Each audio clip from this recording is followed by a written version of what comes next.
It was such a game changer to get quiet and figure out what was for me. Not how do I become famous, not how do I have what so-and-so has, not what these other people are doing, but what was my individual calling? How was I supposed to make the difference with the tools that I was given? And that moment changed so much of my career because since then, I've paid more attention to trying to figure out what is for me. Welcome to the Just Do It podcast, hosted by Duffy. Dental Entrepreneur Women is here to dive deep and share stories with the mission to inspire, highlight, empower, and connect all women in dentistry. Hello, everyone. It is Ann Duffy, and welcome to the Just Do It podcast. I am so happy that you're here, and I am so happy to have such a dear friend, a dear person in my life and in all the do's life with me today. I'm going to tell you a little bit about her before I get started. Brandi Hooker Evans. Stop hurting cattle and start loving patients individually. That is a quote. This Idaho country girl, RDH, can be counted on to help you cultivate a rewarding professional career. Grab your boots and roll up your sleeves as we get to the work, having great days while providing exquisite, individualized care with my dearest, Brandi Hooker Evans. Yay, it's so nice to see you. Oh, you fill my heart with sunshine, Anne. Thank you for having me this morning. Oh, you're so wonderful. And I love your book. And the reason we talk about cattle is because your book is out and it is Dentist, Hygienist, and Cows: How Brilliant Dental Professionals Have Great Days While Providing Exquisite, Individualized Care. I love your book. And it's so fun. It's so much of your personality, like the weaving of your story. It just actually resonated with me as a practicing hygienist for 46 years. I was in your shoes, and I hope that I did the best. Well, I did do the best job that I could, but reading your book brings it up a notch. And I think that every hygienist out there, I hope that they will get this book because it's a super quick read. You will not stop smiling, honestly, and you'll not stop shaking your head. Yes. So please get this book. It's on Amazon, right, Brandi? Mm-hmm. And it's also on our Do Book Nook, I believe. We have this in the Do Book Nook? Yes, we do. So that's that.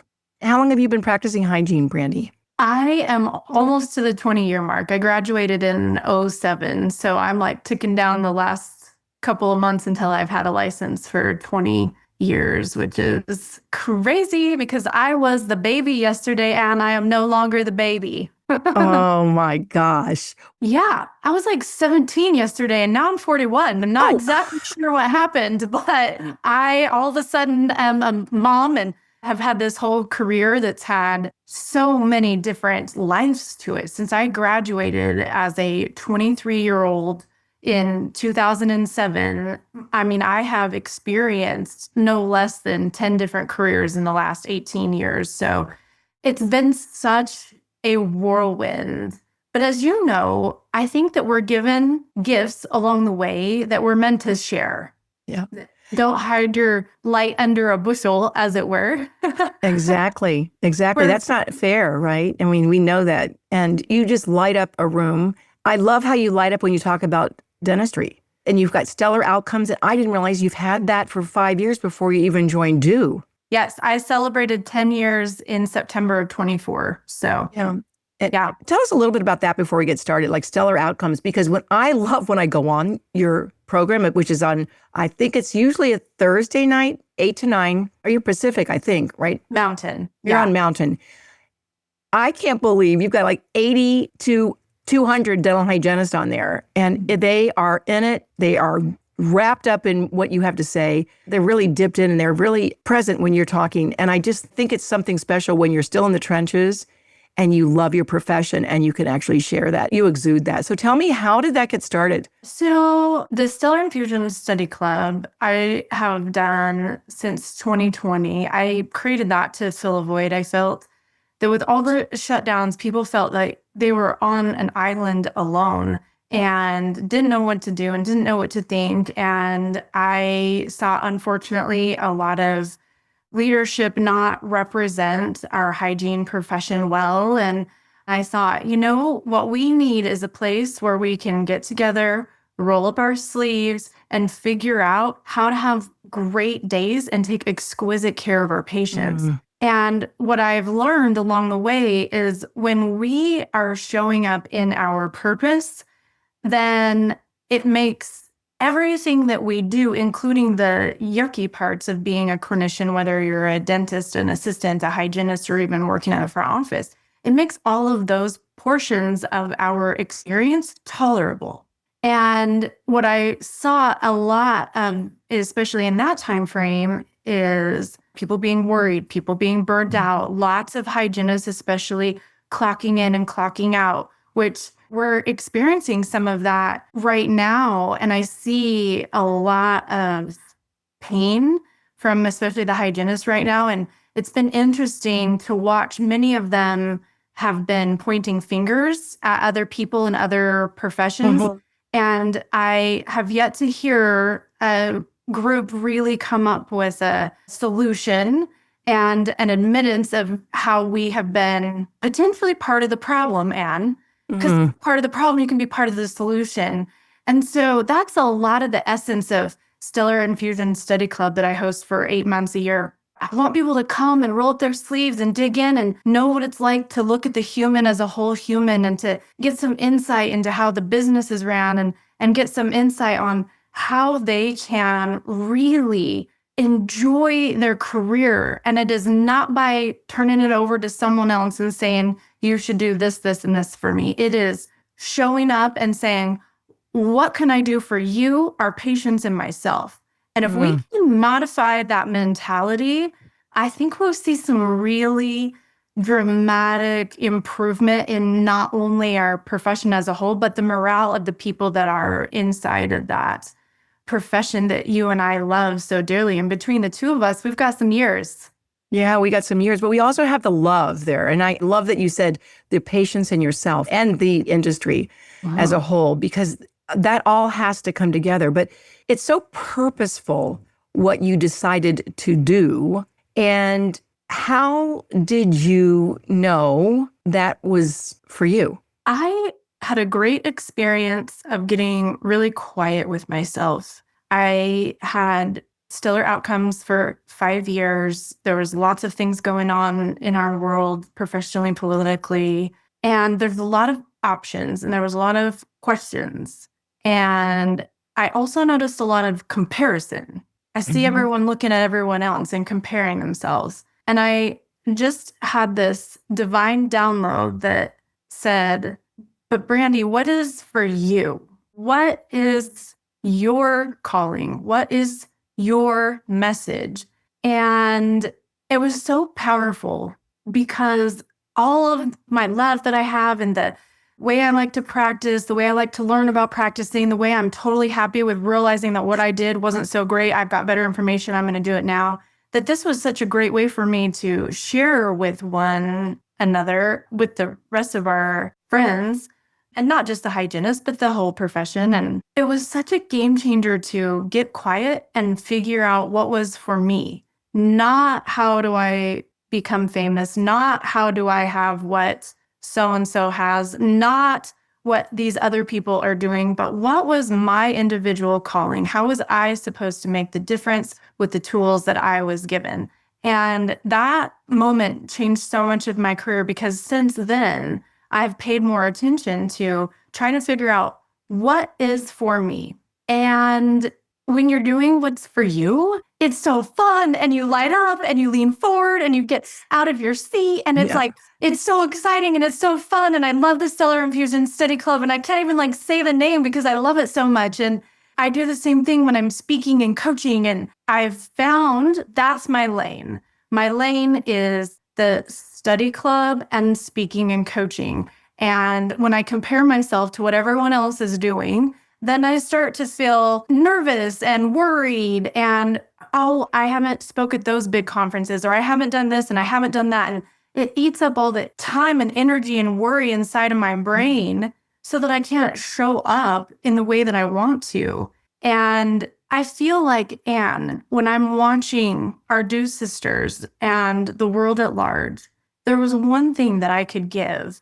It would be that question. First, you got to clean something out to make room for the clean out the comparison. We don't have any room for that. Your journey is not my journey. And then insert a prayerful intention moment and just ask the question, is it for me? Mhm. And I think it's important to say also, is it for me anymore? Is it for me yet? And is it for me at all? Because there are certain parts of our career, like if you would have started due when you were 30, what would that have been like compared to what it was later? So due absolutely was for you, but when you were 30, it was not for you yet. Yeah. That brings in the prayerful intention to sit back and be quiet and to listen to our spirit, our God, who's ever inspiring us. Because as you and I both know, we have the talents to do what lights us up. And I think that is a clue to where your purpose is. And then you have to say, how will I know? Is it because we get lit up? Is it because we stay focused? Is it because we keep putting one foot in front of the other? What is it? What is it that keeps us on the track of attaining the purpose? I'm curious about that. Well, and I believe that it definitely comes to leaning into your gifts. Number one, when you get a divine download of what something might be for you, I think we have to sit with it and think of all of the things that we will need to do to execute it. So, for example, for the study club, I had to think of the topics. I had to think of how I would execute it, all of those things. And when I was working on it, it was exciting and it was fun. And when something was frustrating to me, I could feel that I still needed to move forward because I could still envision what was supposed to come, and learned contrary to that in my career and watched others do this. When you come up against a brick wall and you just don't want it, I feel like too often we think we are supposed to. And so then we just keep going up against the brick wall when maybe if we did a little quarter turn to the right, there might be the door that we're actually supposed to go in. So are we supposed to give up because it sucks? No.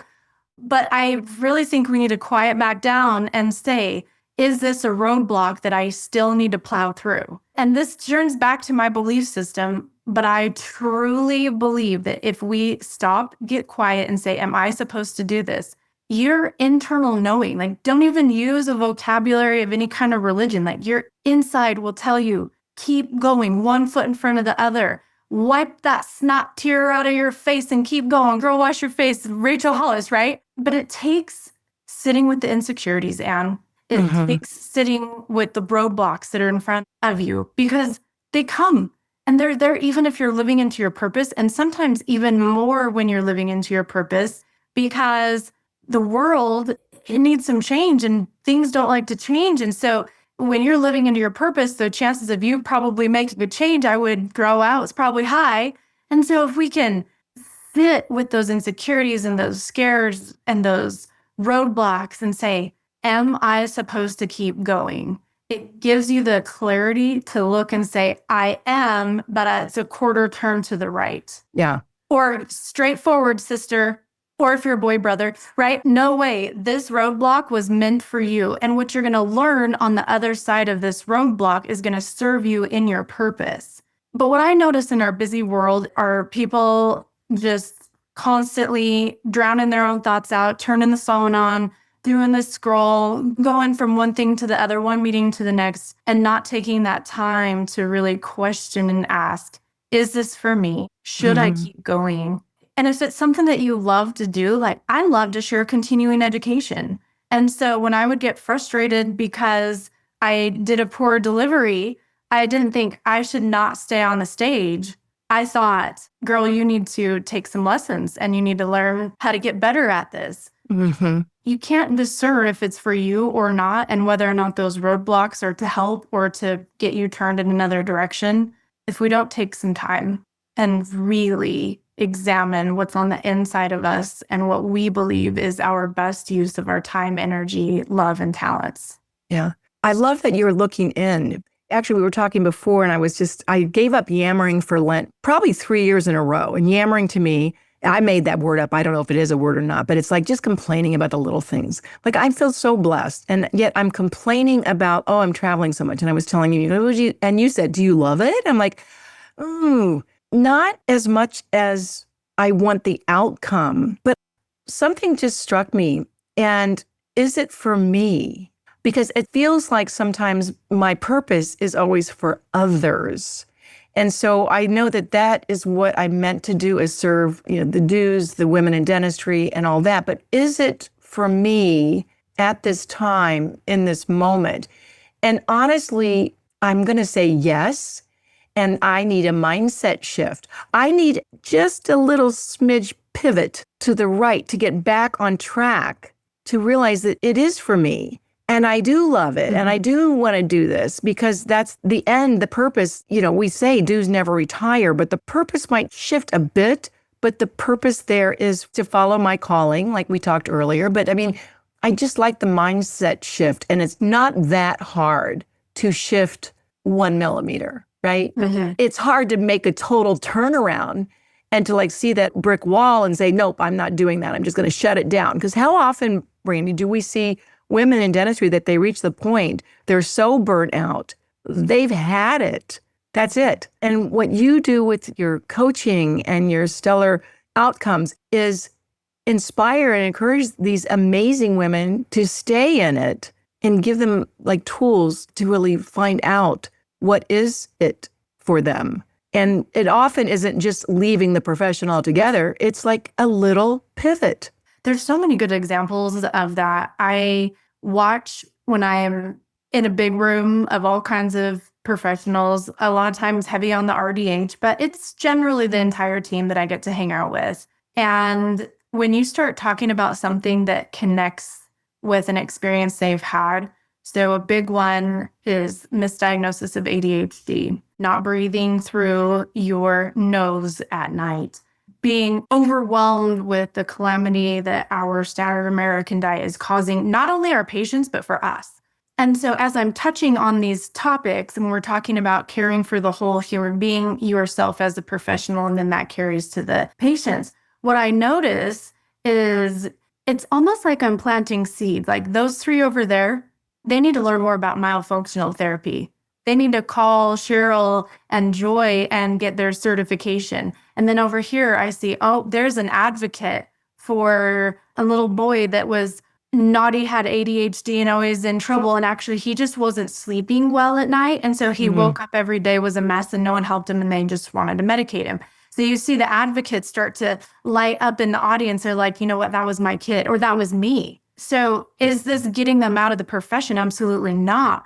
But what does your conversation with your dental hygienist sound like when she also has a certificate about myofunctional therapy? So my job is not to teach myo, but my job is to plant seeds and figure out what do they need in their tool belt to show up to the dental office and live their best life and have so much fun providing care, answering the phones. It doesn't matter what you're doing. If you are leaning into you and all of your strengths and your talents and your gifts and letting the people around you support where you lack. I mean, it doesn't matter if you're a landscaper, a janitor, a dental hygienist.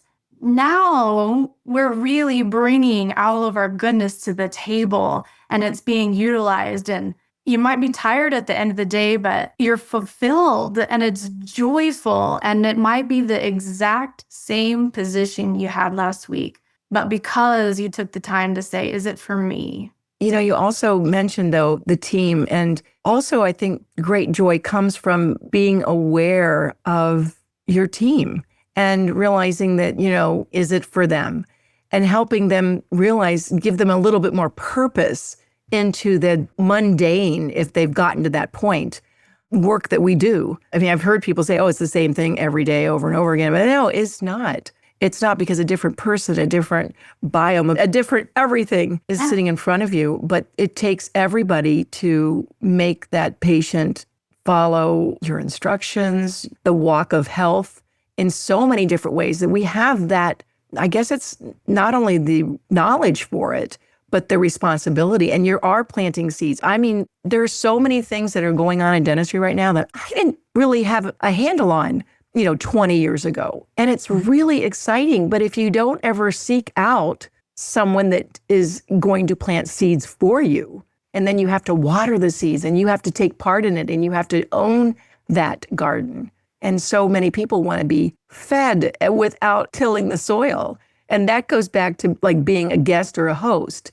I mean, the host has something to offer. And that's why you got into hosting, developing, and creating the beautiful content that you deliver on a regular basis. It gives you joy. And I know you've seen it bring fruit to, not only the individuals, but also to the profession as a whole. Oh, it's been so wonderful. I think there's a whole passel of us out there spreading words like this. And it goes back to, we have to scooch out the comparison because the passel of us are making a difference, because they're not just hearing it from Brandi Hooker Evans. It's Katrina Sanders Stewart. It's Ann O. Rice. We start going down the list. Right. Angela Davis Sullivan, Joy Lance. I mean, we could do this for another like 50 minutes of all the people that are spreading goodness. And in a lot of ways it overlaps. But yet with all of us, men and women that are sharing these ideas, when we show up, even if we're saying the same thing, it's different and it has our own experience and twist on it. So what I notice is that it sinks in with people better when they've heard it more than once. I was just in Iowa a couple of weeks ago, and this was a very heavy hygiene-focused conversation that I was teaching this course. And I talk about caring for the whole, not just the whole, HOLE versus love that. Yeah, chapter 12. And chapter 12. Chapter 12 of the book. And it was so fun because a couple of dentists came up to me at the break and they said, "Oh my gosh, Brandi, this is so fun. We went to this course with Dr. Uchi Odiatu, and man, he's recommending the same books. He is up on the table. He's teaching us like all of these things that you're talking about. We started learning about with him too." And so now we've got this combination where what I'm saying and the way I'm saying it has that same thread through it, but it's totally different than what someone else is saying. But because they're hearing it and hearing it again, and I'm showing up in my best, like, what can I do for this audience? Who needs to hear what? Self. They're able to match where they're hearing this information in more than one place, which does what? Grows the seeds and then gives them the tools to be able to plant them with their patients, which is what our goal is. So if I'm like, oh, I wish I was as good as, or I wish I had done those same conferences, or I've never spoke at this Chicago Midwinter or the Hidden, or I just must not be good enough. And if you scoot that comparison out of the way and you say, is it for me? Is it for me yet? Is it for me anymore? And is it for me ever? Then it guides you down what path you need to go. And, maybe you do need myofunctional therapy in your life. And if so, we've got some websites and books for you to read, or maybe it's sleep that's your passion. I mean, there are so many different ways that you can show up and learn and enhance your career that just a little bit of quiet. You can't stop, though. I mean, that's the thing. Another principle of do, start and don't stop, because that's when people get frustrated. They think they're not, the worthiness. They say, oh, I'm not worthy for it, or I'm not good enough. Why me? And I say, why not you? You never know what's going to stick. I mean, how many times have we gone to a conference? If we can get 3 nuggets, even one good nugget out of a conference, sometimes it takes hearing it from 5 different people, 5 different ways. Right. But we can't stop because we feel like the roadblock is there, but that's just making that up in our mind, honestly. We've got to just keep going because you have something to share. You're good at sharing it. And if not you, who? And if not now, when will you do that? And we just keep going. But also, I think the other thing, Brandi, and that's what do is all about, is like when you get stuck in the roadblock, call a friend, call somebody that's been there and done that, because our industry is relationship driven. And everybody, I think, that we attract are people that will help us, and those that won't, I guess they could be the weeds. We'll pull those out and we'll toss them away, because not everybody's going to jive with my message or your message, but there are people that will take our hand, will help us, will support our mission, our purpose, especially when we can share it with gusto and confidence and enthusiasm, as you just shared yours. And I think being okay when the answer is no, it's not for you. Here's a great example. Right now, I have 2 children that are One's graduated from college, one's in college. And then I have 2 children that are in high school, a senior and a junior, starting in the fall. And it's not for me to travel every weekend. There are a handful of conferences that I get invited to speak at a year. I've got the Stellar Infusion Study Club, and I get a handful of coaching clients a year.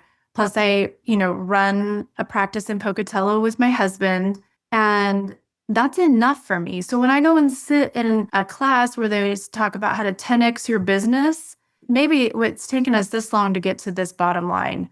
Maybe that 10x your business isn't for you. If I 10x'd my business, I couldn't do it, and I wouldn't be the human, the wife, the mom, the sister, and the daughter that I want to be right now. Quadrupling my income is not for me right now. What's for me is the handful of conferences that I speak at, the handful of coaching clients I get to level up individually, the Stellar Infusion Study Club, and then my commitments here at the practice doing hygiene and the HR and all the administrative things. That's for me right now. And I'll tell you, in a couple of years, when my husband retires, I'm going to have to ask, is that piece for me anymore? Yeah. It might not be, and I'll have to be willing to have the answer come. And so for all of the speakers out there listening, you guys, I've never done the Hinman. I've never done the Chicago Midwinter. I've never done the Greater New York or the Yankee. I've not done any of those. And yet the other big conferences or the other study clubs that I have done have been so precious and fun. One of my favorite ones is the Utah Dental Convention and the Iowa Dental Convention. Both of their dental associations put on such a wonderful time and show, and the people are interested and engaged. And I don't think I'm less than because I haven't done the quote big conferences. They're not for me yet, and they might not be for me ever. And that's okay. And I finally got to the place in my life where I can say, you know what? If you get to do that, awesome. We talked with a dude the other day that's like, I really want to do this conference. And we said, okay, we're going to call these 3 people and get you at that conference, because if that's for you and that's where you feel like you're called, let's make it happen. Roadblocks be danged.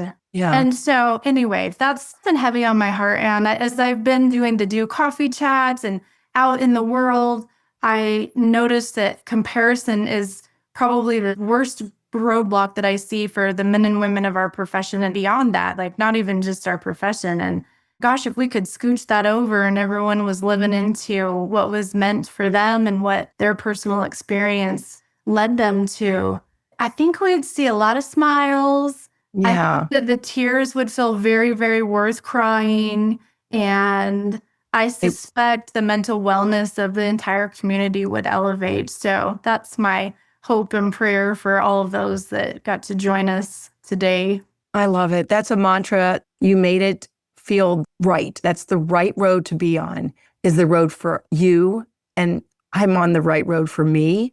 And we lean into what we're good at, and we lean in what opportunities come to us. And then we sit with that for a minute and see, is this for me? I love you so much, Brandi. And I'm also so thankful for you taking over the Do Connect this year, director of our Do Connects on Wednesday mornings. You have just been a light for people. You show up as a light. They leave feeling lifted and encouraged. And that's what we're here for the good, the bad, the ugly. And all of it makes sense when you can share it with your friends and the people that you know love you in this industry and beyond. So thank you for the love you showed me today. I really got a lot out of this conversation. I'm actually feeling excited and enthusiastic about what's going to happen for my life tomorrow, and the purpose that I know is in front of me. I will continue to drive that home. So thank you, Brandi, for being with me. How do we find you? Stellar Outcomes is the name of my company, and the Stellar Infusion Study Club is I love that study club that I do from September to April every year. And so I'm really excited. I'm in the planning phases for the upcoming year. If you want a ticket, if you go just myname.com, brandihookerevans.com, you can get a free ticket. We have beautiful sponsors that make this accessible for anyone that wants to come. It doesn't matter if you're hygienist or not. You can come, and dentists get their CEs, and I hope for it to be enriching to no matter what part of the team, even if you're not dental, to be on there, but I'm really excited to share. I've not told anyone yet this year, but this is my list of people that I'm going to invite, and all but one are outside of dentistry. We're going to do functional health, diabetes and kidneys, pharmacy. I'm hoping to do pelvic floor health for men and women, ancient Chinese medicine, talk to a pediatrician and dermatology. And so we're really going to lean into the whole human life. How can we serve our patients? Because I can promise you one thing I know for me is service is for me. I am supposed to serve. I'm supposed to serve others. I know that deep down within my soul. And I think we can tap into so much more. And so I've got some friends in other professions that are going to be getting a call and a request. So if you in the community could send me good luck in getting these people to come and share their expertise so that we dental geeks can lean further into what's beyond the mouth. I think it's going to be a really fun year. That sounds like a great calling. I'm just so excited for you and for all of us to dip into your life, your content, your magic. And Brandi, thank you so much for joining me today. Again, they can get in touch with you. How? BrandiHookerEvans.com. That's the easiest way. And that just pulls up the access to reach out directly to me. That's good. And we'll put that in the show notes. So thank you so much. And Brandi, I'll see you at the retreat in November. All of you that are listening, be aware that we're going to be gathering 250 amazing women in Charlotte, and you're one of them. So join us to raise not only yourself, but to raise each other. We'll raise a glass to you when you arrive. So thank you all for joining me today. And remember, everybody out there, most importantly, keep doing you. Thanks so much. And I'll see you next time. Brandi, I'll see you on the road. Thank you so much, Anne. Thank you for listening to the Just Do It podcast, hosted by Ann Duffy. To learn more about dental entrepreneur women, to share your story, or to join the movement, please visit our website, do.life. That is DEW.life. Subscribe to the show on Apple Podcasts or your favorite podcasting app to make sure you don't miss an episode. And in the meantime, keep doing you.